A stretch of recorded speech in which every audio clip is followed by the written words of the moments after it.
महाभारत प्राचीन भारत के दो मुख्य ग्रंथों में से एक है और एक ऐतिहासिक गाथा है जिसमें युद्ध, राजनीति, नैतिक और धर्म के तत्व शामिल हैं। ये विश्व का सबसे लंबा ऐतिहासिक ग्रंथ है।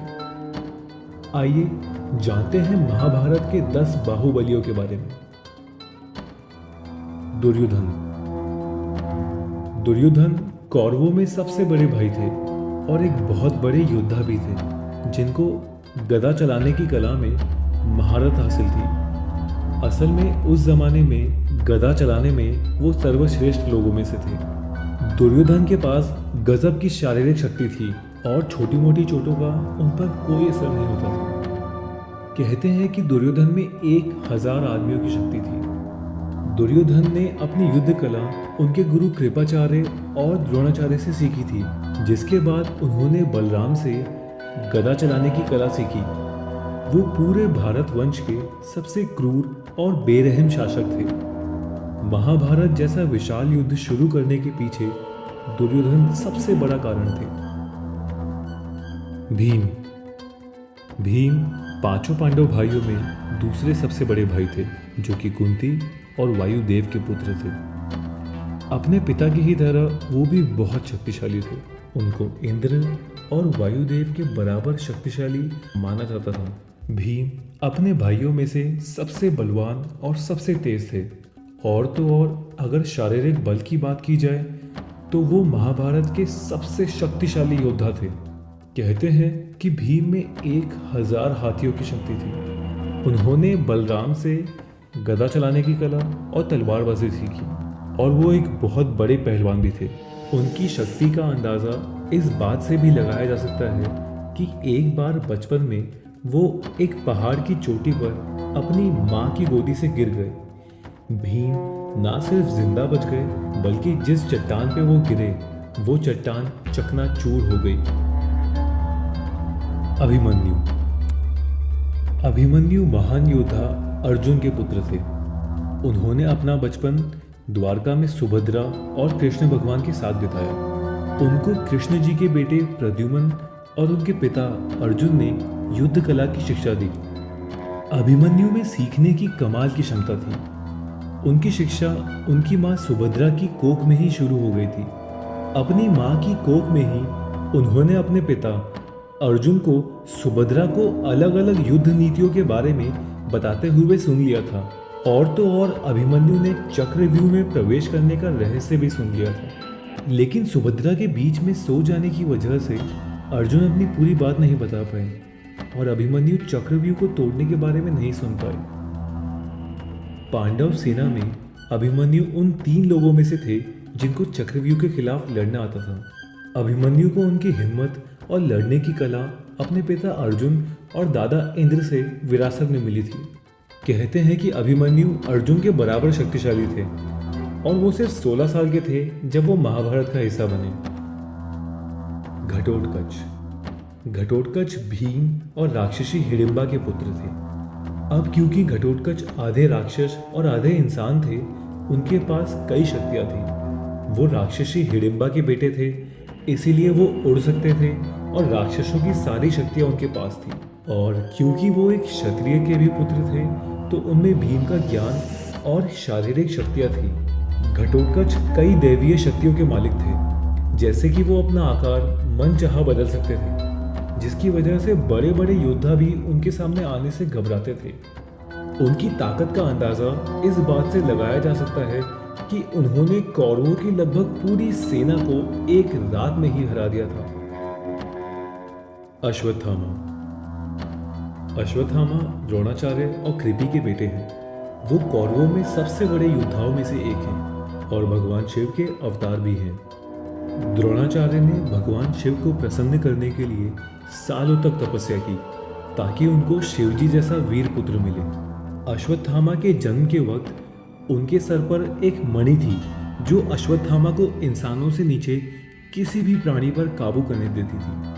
ये मणि अश्वत्थामा को किसी भी प्रकार की भूख, प्यास या थकान से बचाती थी। अश्वत्थामा एक चिरंजीवी है। वो एक बहुत बड़े योद्धा हैं जिनको अस्त्र शस्त्र की कला में महारत हासिल थी।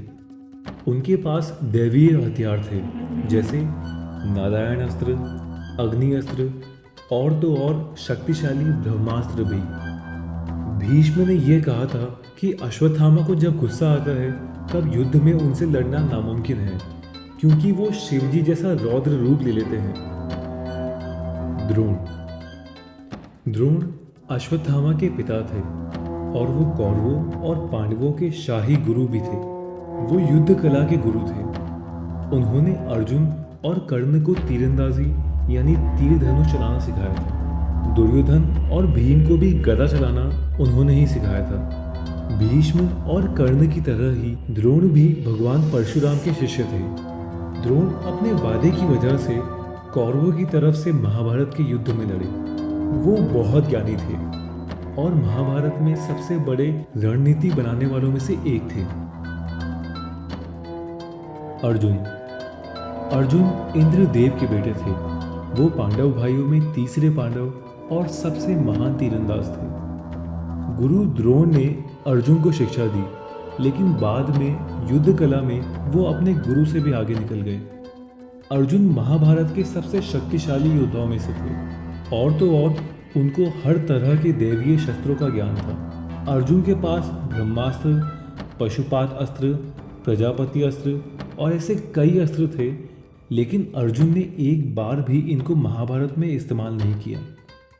अर्जुन ने पशुपात अस्त्र पाने के लिए कड़ी तपस्या की, वो भी अपने पैरों के अंगूठे पर खड़े होकर। अर्जुन ने महाभारत युद्ध में कौरव सेना के कई योद्धाओं को मारा, जिसमें महान योद्धा भीष्म और कर्ण भी शामिल थे। कर्ण सूर्यदेव और कुंती के पुत्र थे। वो पांडवों में सबसे बड़े भाई थे। दुर्योधन से अपनी दोस्ती की वजह से उन्होंने महाभारत में उनके साथ कौरवों की तरफ से लड़ाई की। उन्होंने अपनी शिक्षा भगवान परशुराम से ली थी। कर्ण एक कवच और कुंडल के साथ पैदा हुए थे, जो कि उनके पिता ने उनको तोहफे में दिया था। ये कवच और कुंडल कर्ण को किसी भी प्रकार के अस्त्र शस्त्र से बचा सकते थे। कर्ण ने भीष्म को वचन दिया था कि जब तक भीष्म युद्ध के मैदान में हैं, वो नहीं लड़ेंगे, क्योंकि अगर ये दोनों एक साथ युद्ध के मैदान में आ गए तो पांडव सेना का अंत हो जाएगा। वो कुरुक्षेत्र में भीष्म के पराजय होने के बाद ही आए। अर्जुन की तरह ही कर्ण को भी धनुष बाण की कला में महारत हासिल थी। सामान्य परिस्थिति में कर्ण को हराना नामुमकिन था, लेकिन कर्ण को हराने के लिए दो शक्तिशाली श्राप और बहुत बड़ा षड्यंत्र रचा गया। भीष्म शांतनु और देवी गंगा के पुत्र थे। वो कौरवों और पांडवों के दादा थे। उन्होंने भी अपनी शिक्षा भगवान परशुराम से ली थी। भीष्म को अपनी माँ गंगा से वरदान मिला था कि वो जब तक चाहे जी सकते हैं, यानी कि भीष्म तब तक नहीं मर सकते जब तक वो खुद ना मरना चाहें। भीष्म इतने बड़े योद्धा थे कि एक बार भगवान परशुराम के पिता ने उनसे कहा कि कभी भी भीष्म के सामने युद्ध मत करना, उनको हराया नहीं जा सकता। महाभारत के युद्ध में भीष्म के वार इतने शक्तिशाली थे कि कृष्ण जी को युद्ध में हथियार ना उठाने का अपना वादा तक तोड़ना पड़ा। भगवान कृष्ण विष्णु जी के 8वें अवतार थे। वो पूरी महाभारत के सबसे महान और सबसे शक्तिशाली योद्धा थे। उन्होंने महाभारत के युद्ध में नहीं लड़ने का वचन दिया था। अगर वो युद्ध में लड़ने आते तो पलक झपकते ही युद्ध खत्म हो जाता। कृष्ण जी महाभारत के युद्ध में अर्जुन के सारथी थे और उनका सिर्फ साथ होना ही पांडवों के जीतने के लिए काफी था। कोई भी कृष्ण जी को शब्दों में बयान नहीं कर सकता। वो हर चीज के ज्ञानी थे। अगर आपको ये वीडियो अच्छा लगा हो तो प्लीज़ वीडियो को लाइक करिए और हमें नीचे कमेंट्स में बताइए, और प्लीज़ इस चैनल को सब्सक्राइब करिए और सब्सक्राइब करने के लिए यहाँ क्लिक करिए। Thank you.